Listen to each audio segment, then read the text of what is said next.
All right, good morning. It's February 20th. This is this one says January 16th. Sorry.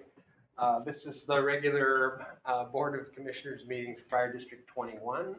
I will call the meeting to order and we'll start with the pledge of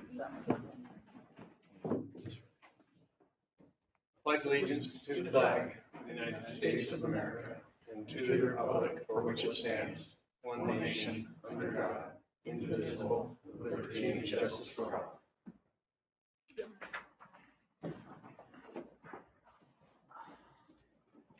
Thank you.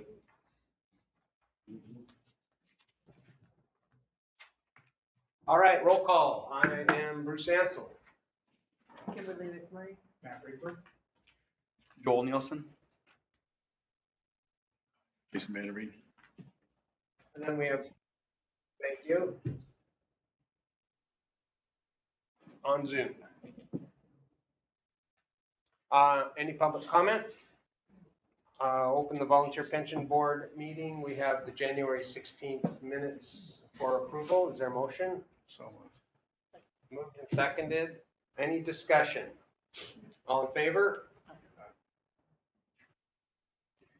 Mr. Crawford? Thank you. It's unanimous. Any other business for the Volunteer Pension Board? No, sir. Okay, we'll go ahead and adjourn the Volunteer Pension Board meeting at 10:33 and open the regular Board of Commissioners meeting. The consent agenda is our first item. It includes the meeting minutes from January 16th, the staff reports, the financial reports, voucher, payroll, and benefits. I'll read the numbers in. January total revenue, $179,520.16. And the February expenditures were $950,804.01.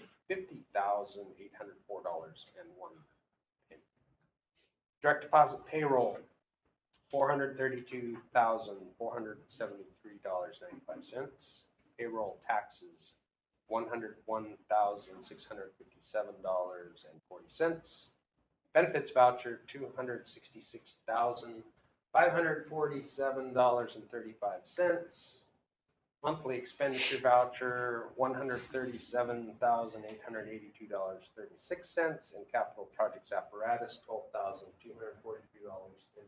$12,242.95. Is there a motion to approve the consent agenda? Moved and seconded. Any questions, comments, discussion on the items in the consent agenda? Mr. Anthony, any questions? John?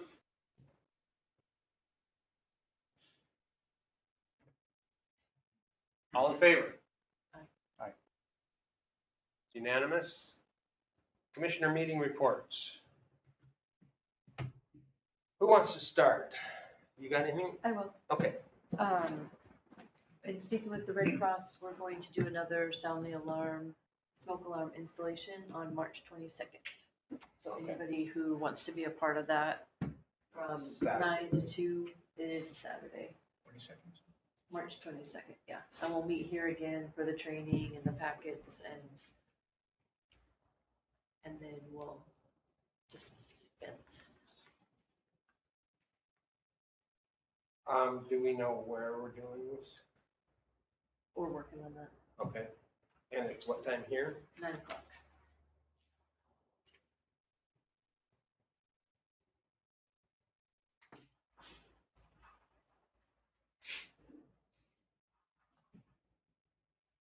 Thank you, everyone who wants to volunteer. And last hour.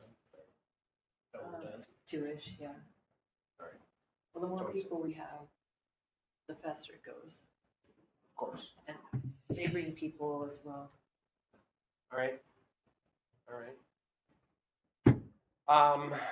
Anything from you?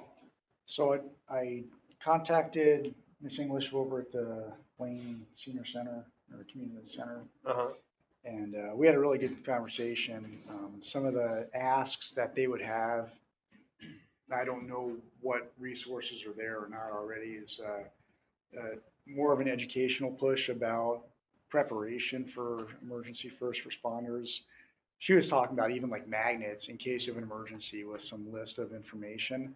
But what she's finding is that as the age increases in the community, the less information the seniors have about how to properly deal with an emergency, either as a person that's suffering from an emergency or the extended family that needs to help in an emergency. So we talked about, CAD notes, information in CAD, key programs. I don't know if the department has a key program for people. Placards, just informational handouts on what to do. One of the things that she also suggested was that during their lunchtime, they're seeing an increase in just people there for lunch. And that might be a good time for fire to come by and do a meet and greet and just talk about this sort of thing, the what ifs. She said there's a big need for that. At first, she thought it was just part of a community outreach push because the levy lift didn't pass. I said, no, this is just part of the fire service wanting to expand our contacts and, bridging the gap with the community and developing relationships. So she was real positive about it. Okay. And I was looking forward to some type of welfare style meetup at some point soon. I'll be going over there and talking to her more about it and getting more of a finger on that pulse. Sure. But those are some of the ideas that she pushed out. I know last month I had talked about doing a presentation that involved the railroad's input, and honestly, in the last 2 weeks, the nature of federal funding has been so turned upside down that I don't know what information I'll have that's going to be accurate. I do have the information compiled for 2022, 23, and 24 from the city itself here about permits. I told you I was going to look into that. It's interesting because some of the months were just completely tracked differently than other months, down to the very form that was used. So, and the way that they're broken down, the information, it needs to be extracted, and it's not going to be remarkably accurate. What I can say is 2022 had approximately 132 residential permits, 23 at 81, and then 24 saw a jump to 158. The population, if you're going off of census, showed just a slight increase from 20 to 23, from 226 to approximately 227,000 in Whatcom County to 232,000 in Whatcom County, and Blaine shot up just kind of in line with that percentage. Now, what was interesting is the executive summary from the city of Blaine that was put out. Now, this is pre-COVID, but they were showing that the population by 2036 is expected to go up to approximately 9,500. Now, that would be a significant increase that we're ill-equipped to deal with. So again, with how the government's restricting funds and our relationship with our northern partners might change, and the lack of information from the railway as to transportation expectations, it's still hard for me to glean down something that would be solid. All I have are numbers. And I also was able to see from, I don't know if anyone else is going to be talking about this, from the February meeting with the city of Blaine, the Washington State Department agreement for just the grant portion with the city seems to have been approved for the funding release of a grant for the railroad project. So if there is indeed $7.5 million coming in from the grant out of a almost $100 million project, and those funds are released and they're showing a projected estimate time of completion in the end of 2028, that gives reason for marginal optimism at this point in time. Again, this is, I know it's recent, but it's also possibly changed with the restriction of federal funds. So 2028 for the study to be done, not for the project. Estimation for the time of completion for the total project was 28, but they also had a 2030 note in here as well. So you take that for what it's worth. The Blaine newspaper article said if everything went okay, it would be at least 8 years before that project. Plan project completion in their notes is 12/31 of 28. Says the budget period for this ends 2030 with a planned project completion of 12/31/28. Unless my glasses are deceiving me, and it actually says And 38. is that's to actually do the whole project, not to just do the design? It shows the whole layout of everything now. Wow. I guess the article in the paper was different. It's interesting, and this encompasses also the bridge. Maybe you should send that to the city manager. Well, this is the city manager signed this. So, I found all of this interesting, and it's got Michael Harmon's digital fingerprint right there. There you go. So, it's interesting. A lot of information, again, not much to go off of now, and I guarantee you, unfortunately, things are going to be changing dramatically. So, that's what I've got.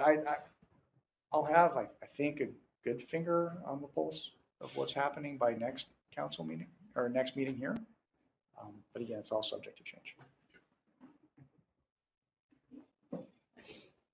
Mr. Crawford, you got anything for us? Mr. Anthony?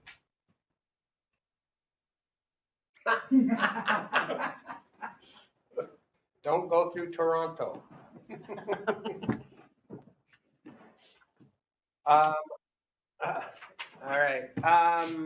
Let's see. Chief and I went to Olympia for the Fire Commissioners and Fire Chiefs Ledge Day. We happened to get there the night before and attended the firefighters, Washington State Council of Firefighters reception, and got to speak with them. I think the takeaway is that for the most part, I think we're all on the same page. There have been times in the past where the firefighters were on one side of the issue and the chiefs were on another side and the commissioners were somewhere else. So we had an opportunity to meet with labor, and that was good to see some folks that I used to be associated with back a while ago. And then met with Senator Schumacher and expressed our concerns about lack of funding, and that's sort of the mantra down there, is that we don't have any money. Our next meeting was with Representative Timmons, and we brought with us a proposal to fund our radios that we have a grant request out for. We had written a letter asking for any kind of support that might be out there, and Representative Timmons said, "Oh yeah, there's a capital fund that can help with projects like this, potentially." It's kind of like once all the budget stuff is done, there's this secret closet that they all go to and ask for crumbs, and there's a form to fill out and you can request. So we found the form, and the chief and staff and I filled that out and sent it in. We had so it was interesting to find that there's a place that you can apply. I guess if you don't ask, you don't know, right? Then when we went to Representative Rule's office, we actually got in about an hour early and spoke with her assistant, and then Representative Rule had been out on the floor testifying or something. She came in early, and we were able to stay and actually had about a half-hour meeting with her, which is unusual to get that much time with one of our representatives. And she also told us that this request could be brought forth to this capital funding committee.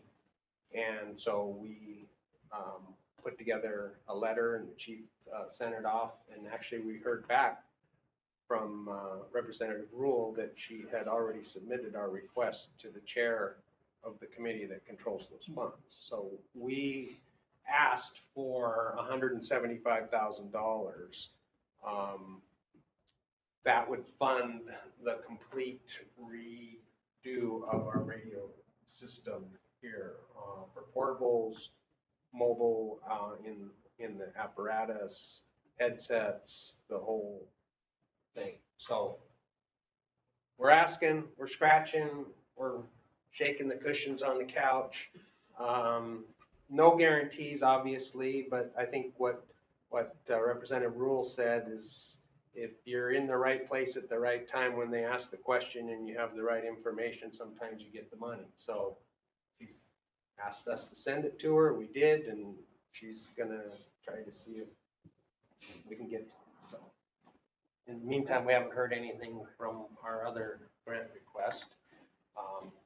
Anyway, that was that. I attended the D4 commissioners meeting via Zoom because of the annexation issue that's moving forward. That will include the property that the Station 12 is on. And just to sort of get a feel for where they are with Bellingham versus us. It was a good discussion. I think we all agreed that the relationship that D4 has with D21 is solid, and neither one of us wants to change that currently. It may come to pass if they hit that 60% threshold of taking the assessed value from District 4. I think the wording in that document is still up for attorney interpretation. But my takeaway was that D4 is happy with what they're getting here, and they intend to stay with us unless forced to do something differently. One of you have a question, gentlemen?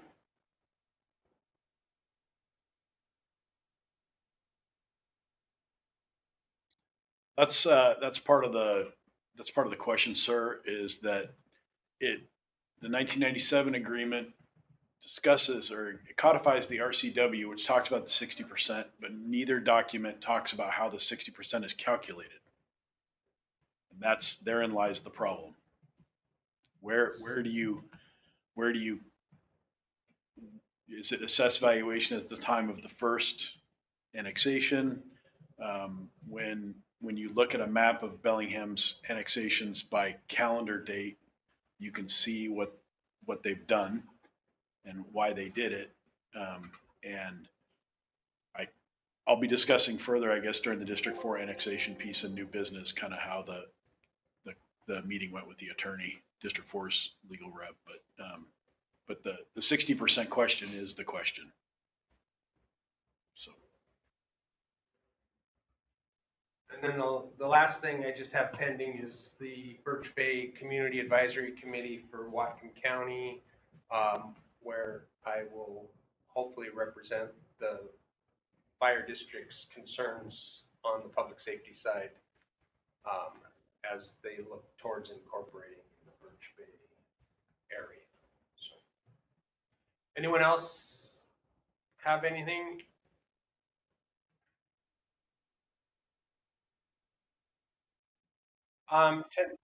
Tonight is the Birch Bay Incorporation meeting, and I think Sheriff is speaking at that one as to what police coverage might look like if Birch Bay were to form a city. I will be unable to attend that. This other one is the Birch Bay Community Advisory Committee was formed to get a better voice at the county. The whole push for forming a city is because the Birch Bay community feels like they're not being well represented at the county level. And so this other advisory committee is sort of an interim opportunity for 7 members from the community and organizations to provide feedback to the county on a little more timely manner. But yeah, they're kind of 2 separate entities. One is for specifically incorporation, and the other one is just a communication tool.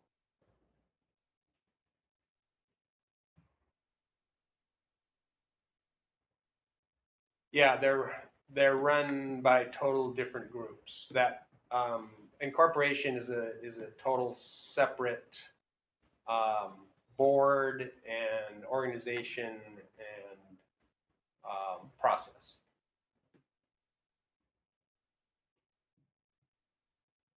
Good morning. Thanks for having us. A couple things. We got promotionals coming up for company officer and training captain. I think we have 6 total applicants, 1 for training and the rest for company officer. We recently had a probationary firefighter go, just not meeting standards. We have a group of 6 people going to Yakima on Saturday for one of our members whose mother unexpectedly passed, so we're going to go support him at the funeral. We had 2 new additions. Delaney had her kiddo, and then Andrew Beath's wife had a child as well. And then on the bigger scale, Local 106, we had the county VP elections, and Tony Malillo from South Wacom is the county VP, so there'll be a county VP and a city VP. I think that's pretty much it for now. And then we'll probably send a letter to negotiate in April-ish since we're on our last year for contract already. So. Yeah. Fire Marshal. Good morning. Not a whole lot to report. Things have been pretty slow this last month. Not a lot of new development coming across my desk. Just kind of status quo, really. So, you have any questions for me? The one thing you said in your report had to do with the water main issue, or Yes. Yes. Birch Bay and Blaine. I think you mentioned that they're going to replace that line or get a new line? They're in talks about putting in a new, larger line, because the current line that runs along Blaine Road over to feed a large portion of Birch Bay, it's an old AC line, which is past its maturity date, you might say, and it's becoming brittle. They've had a few breaks in the last 4 or 5 years, and so they're talking about maybe combining efforts, sharing the cost of a new line that will both serve the Birch Bay water and sewer and also supply water to the Semiahmoo area as a second source. Because currently there's only one source of water going to Semiahmoo, and that's across the channel. And that line is also beyond its expected life, or nearing it anyway. And if it breaks, there's really no backup for Semiahmoo. So they're trying to get a second source heading that direction. They're working on that now. Good idea. All right. Any questions for Joel? Okay. Unfinished business. 63. Yep, just doing the last few pieces back and forth with Matt Paxton at CSD on the RFP, RFP for Station 63, and then need to meet with probably an industry executive to get their perspective on it and make sure, and then we'll publish it. So, So what's our timeline on that? I expect it'll be published by the end of the month, end of February. So we had a committee here that drafted a proposal, got sent to legal. Or they Legal modified it? They did what attorneys do, yes. Okay. And And they're almost done? I'm been the one to delay. So they need something from me. Okay. So But the expectation is that part will be completed. We'll talk with an industry expert. Yep, and and then out. punch it out. Yes, sir. And that is intended to ask Or for someone to do the job. do the whole job. All right. Demo, to put up the tape for us to cut and move new people in. That's how it's being written. Okay. All right. And we are gonna take out a loan to pay for this, or what's our plan? We don't know what it's gonna cost yet, but. We don't know what it's going to cost, but as I interpret them, and I believe you as well, mitigation funds look like they're eligible to be spent on this project, and that's my anticipation, is that's where the funds will come from. Police part. Almost 600K.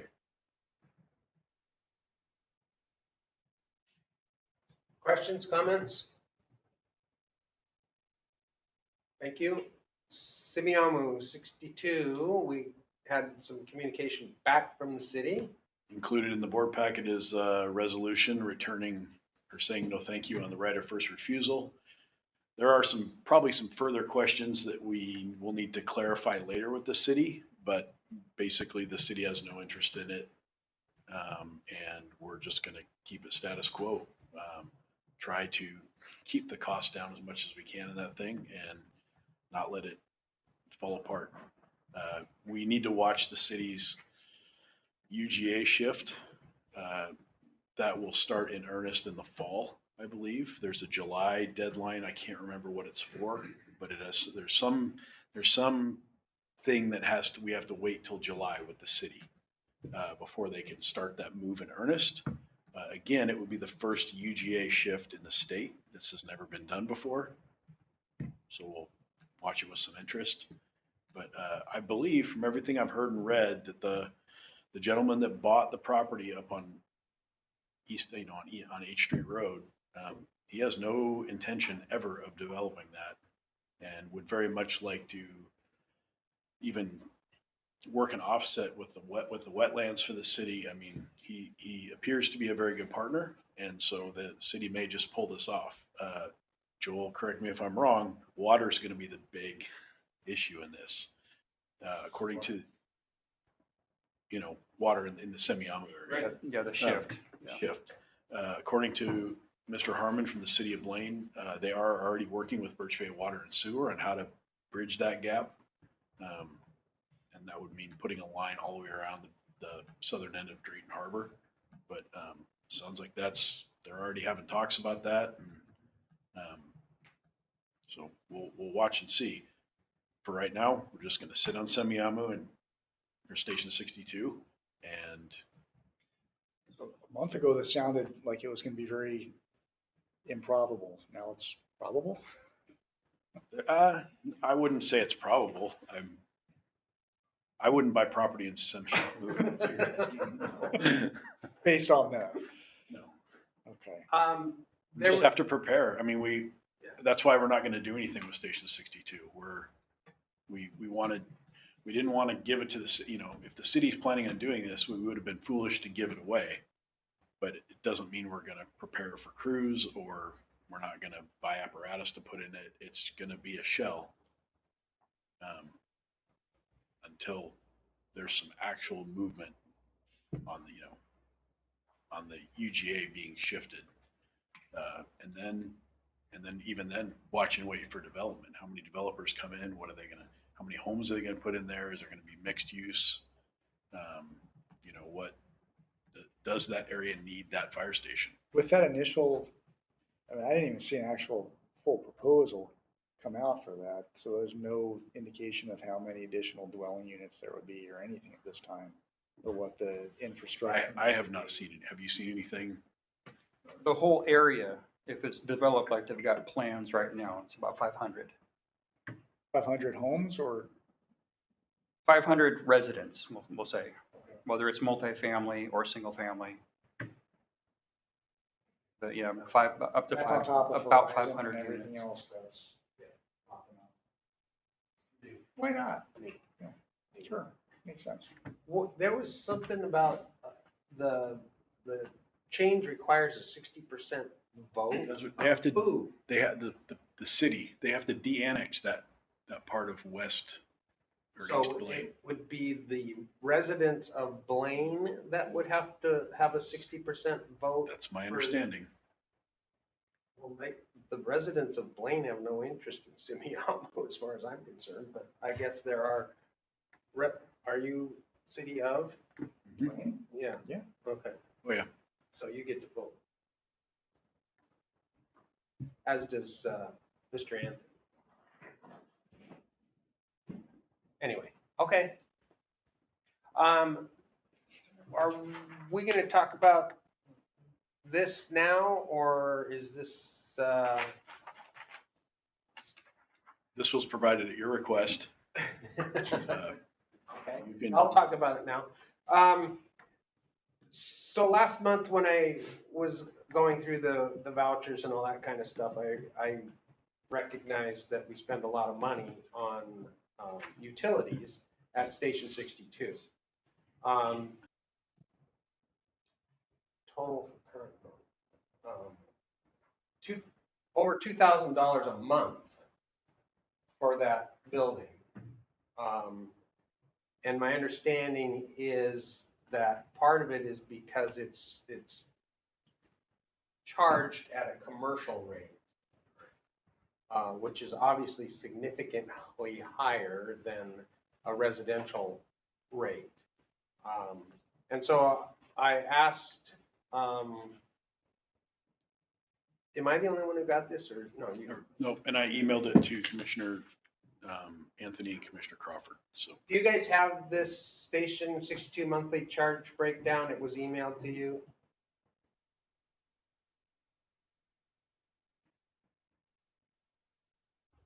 Anyway, it's interesting that we have to spend this much money on an empty building. And I've asked the chief to see if there's any way we can minimize some of that, turn the thermostat down a little bit lower. I know, I mean, we spend $450 a month on lawn care. We spend $400 a month to monitor the alarm system for fire, not burglary. Correct. $473 for water and electric, and no one is there. And $850 for natural gas, and no one is there. So, in comparison, Station 61, the monthly charges are $3,100 compared to $2,100. I mean, 61 is fully staffed 24/7, and for $1,000 more, we get a lot of bang for our buck. I don't know, can we renegotiate with the city a non-commercial rate for water and power, or any, I mean, there's gotta be a break here somewhere. So the first break, just to be really transparent, is that internet. We're gonna try to half that. I believe we're paying an error. We're paying for too hot of internet.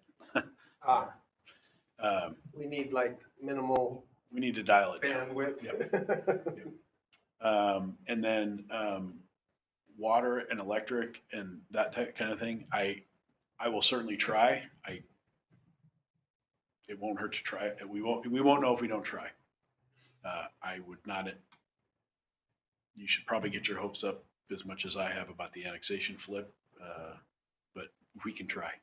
Yeah, no, I just, and I'm bringing this up because Matt would if I didn't.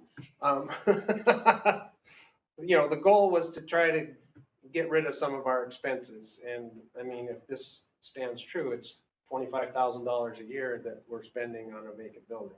Right. Maybe we need to scratch our heads and figure out there's a better way, so. And when the lawn care contract comes up for renewal, we'll work on that one and possibly cancel the service and go with a different service that doesn't cost as much. So one of the things, when we signed the contract for lawn service, they were doing weeding and doing some spraying of organic stuff to keep the weeds down. And there's a significant number of complaints that come from the neighbors about the spraying of even organic material to keep the weeds down. So we've canceled all of that. So really, we're just getting the lawn cut.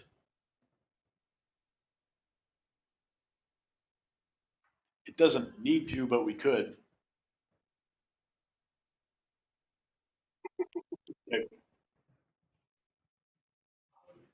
Anyway, I appreciate you looking into it. Again, every penny counts. Right now. Yep. And I try not to be a pain here, but I appreciate anything we can do to lower our expenses. Fleet mechanic job description, we were given that last meeting. People have had a chance to review it. Does anyone have any questions or comments on the fleet mechanic job description?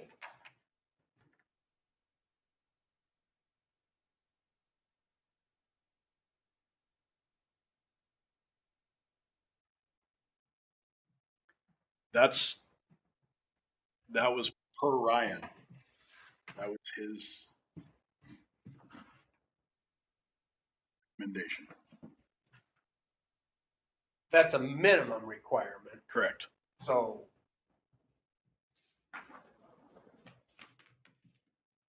Anyway, what's the difference, John?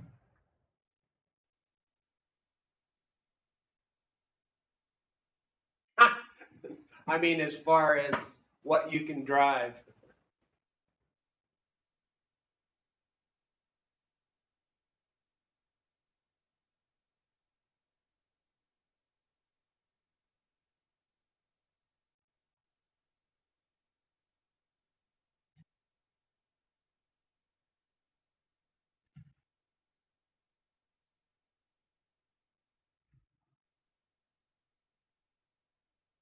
Okay.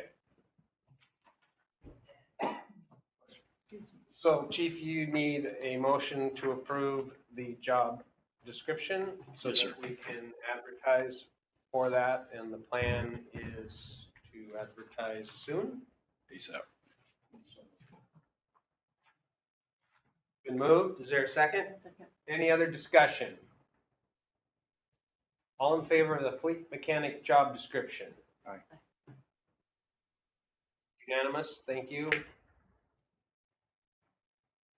Any other unfinished business?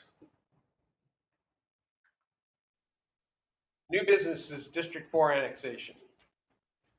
Chief.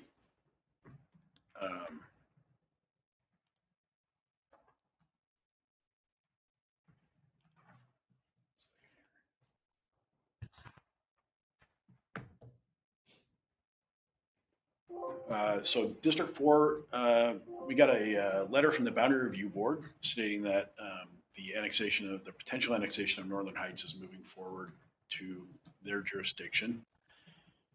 Presented that to the District 4 Board, and Commissioner Ansel was there. We had some discussion about, like he said, Bellingham versus District 21. On Tuesday, Commissioner Cooley and I, who's their District 4 Board Chair, and I met with Eric Quinn, who's their attorney, and we discussed next move. So we're going to protest or send a letter to the Boundary Review Board stating that we'd like a hearing, and the current plan is to protest the annexation on multiple points. And with the big piece is to bring up the 60% rule. I don't think that I don't anticipate that District 4 would pursue that all the way to the Supreme Court, but I do think Mr. Quinn was quite interested in how the city of Bellingham's been allowed to do this, to not just District 4, but multiple junior taxing districts. Over time, when he looked at the map, he was like, I think the word he said was, the word he used was unconscionable. So, yeah, we're going to start with that. District 4 is going to keep District 21 in the loop. Any documents will be shared back and forth, but it'll start with a hearing at the Boundary Review Board. So the effort and cost of this is borne by District 4 and their attorney. Correct. I would say District 4. Their attorney doesn't work for free. Yes. Yeah. All right. Any questions on the District 4 issue?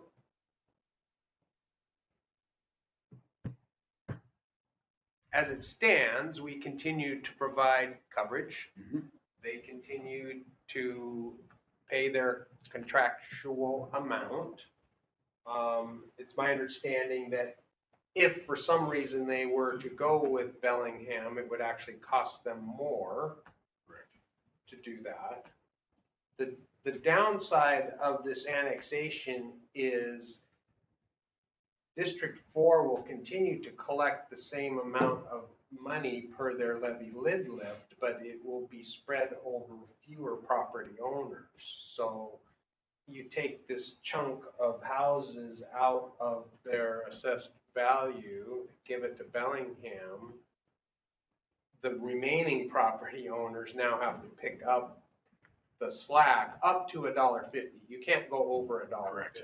So if for some reason that amount were to exceed $1.50, then District 4 would get less money than was allowed by statute. So I think there was a provision in the proposal that Bellingham would reimburse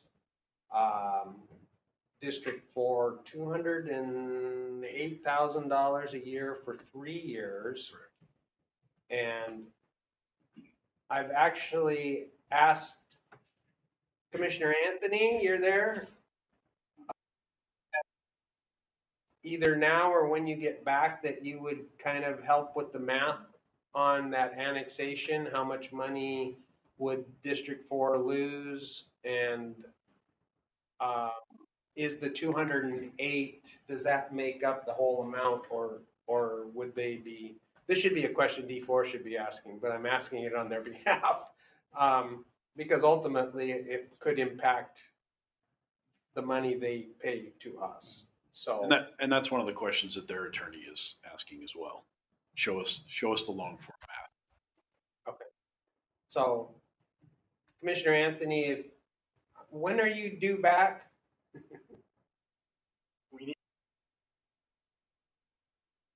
That's right. Okay. All right. So you'll be back soon. He said he's available for emergency. I know, yeah. Anyway, if you could help monitor that issue as to, is District 4 going to be made whole if this annexation were to occur? And if not, how that levy rate gets disseminated or dispersed amongst the remaining property owners, and would they be backing up to their $1.50? I don't think they will, but it's possible.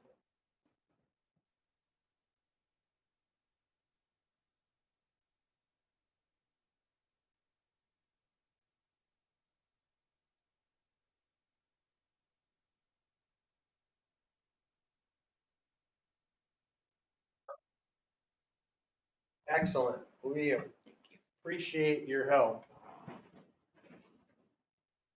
Any other comments, questions on the D4 annexation? It's nice to hear that their attorney has gotten excited about this. Yes. Good. Correspondence? I did have a question, I don't know if it's following new business or not. I'm just curious how the federal freeze on funds is affecting us, or if it has yet. So far, we've not seen any effect. We did add that correspondence about the temporary restraining order notice, and yeah, it's still, things are still flux, I guess, for lack of a better word. There's a lot of court cases out there, so I'm going to rely on the IChiefs, International Association of Fire Chiefs, to disseminate information about what's real and what's not. And right now, we've not been affected. We're still getting transport revenue in, that kind of thing. I think GEMT funds will be a bit of a area in the coal mine if that doesn't come through, or if there's a delay on that. But for right now, things are functioning. Payment-wise, things are functioning. As I said to you, my concern is things like the National Fire Academy. That, it's my understanding, that's kind of been shut down at this point. So, or things are just on hold. So that calls into question like classes and things like that, which would be a concern. But for right now, we're receiving revenue on transports and things like that. So, thank you, Chief. So this notice of court order is just an FYI that are we a part of? We are not. No, the IChiefs is a part of it, and that's the case that they're watching. They're watching all the cases, but that's the most prevalent one that they're watching. All right. Yes. All right. And then the auditor's documents basically saying that they're conducting an audit and that we can have an opportunity to participate and or to be available for their final report, which when are we thinking that's going to happen? I'm hoping an April meeting. April. Yep. District 4s will be at the March meeting. We've wrapped up District 4s. Okay. But District 21, just by the nature of the size, takes a little bit longer. So it's actually going very well. And I would like to give hats off to Jessica. Getting audited for somebody else's work is a lot of work. So Thank you, Jessica. Okay, and then there's an after audit report that's done not at our meeting. So you can give us an update and then we can attend that if anyone wants to hear the gory details. correct. And in the past, we've done it as a public meeting, I believe. We've done it at a commissioners meeting. If there's more than two of us that want to go. More than 2 of you that want to go. Yep. It's bad. It can be done online, or it could be done in person. Yeah, I think I attended the one last year, or, yeah, we did one last year. Anyway. So if anyone wants to get involved in that, we'll have an announcement as to when. It is. They're actually very kind and, are able to dumb it down to my level so I can understand it. So that's the only request I have is like, just explain it in layman's terms and I'll be happy. So, all right, announcement, board meeting, March 20th. Is everyone available for that?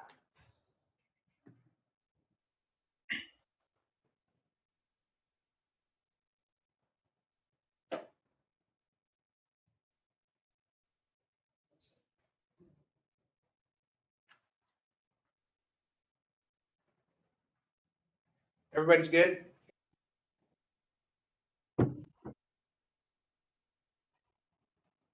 Well, that's like you weren't going to be here today, though, so I'm expecting that you will. I have 2 meetings on that day, What time? at 10 a.m. Oh. and right right after that, but I'm gonna see if I can move those, so I'm a tentative no, actually, Okay, even though I had it marked off. Yeah, I've got one set for 10 and 10:30, so if the 10:30, if I can get it moved back, I can attend for sure by Zoom. Sure. So I just need to dig into that. Okay. all right. Next meeting, agenda items, obviously, 3. Down to 62 for now. Why don't I give Just me an update. just an update on what we've been able to do with the. Okay.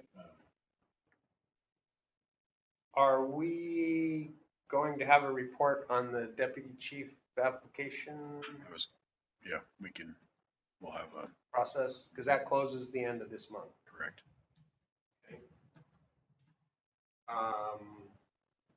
And I guess keep D4 annexation update on that as well. Are you gonna give us? Yeah, I'll have something, I just don't have the accuracy of it. All right. And just, What are we gonna call that? Report by Commissioner Bigberg. growth assessment. They'll give you a title. Thing in the GE is. Commissioner Anthony, will you have anything for our next meeting?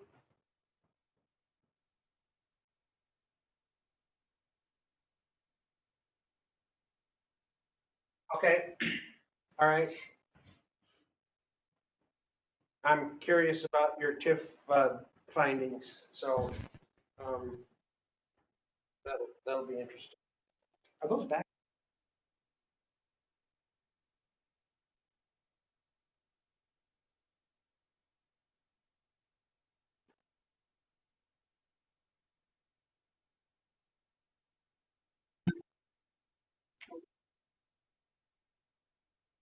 Sounds good. Yeah, it was a, what did Blaine, what did you say? It was Blaine's top The top legislative priority. So Blaine has been. TIF. I apologize, I must have missed that. When did that come back up? Oh, it was, Found out by Representative accident. Rule told us Oh, that when Blaine was down in Olympia, that was their top priority. They were pushing Really? hardest for changes, improvements in the tax increment financing scheme. okay, I've got, I'll remind me to give you the flyer. okay. Anyway, all right. Executive session. Chief, you need an executive session for 10 minutes? And who, okay. So it is 11:24. We are going to break for executive session and be back by 11:34.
executive session, and